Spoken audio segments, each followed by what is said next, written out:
So to start my burrata salad, I'm going to chop up some heritage tomatoes. I always put a little bit of this garlic salt, again I've mentioned this before, and some very good quality extra virgin olive oil. And then we'll start with the burrata salad. Some fresh figs, they're in season at the moment. So slice up the figs. There you go. A little bit of the tomato on there as well. Then the burrata.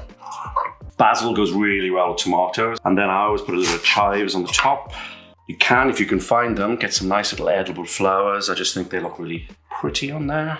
And then, again, a little splash of olive oil. Tiny bit of the garlic salt.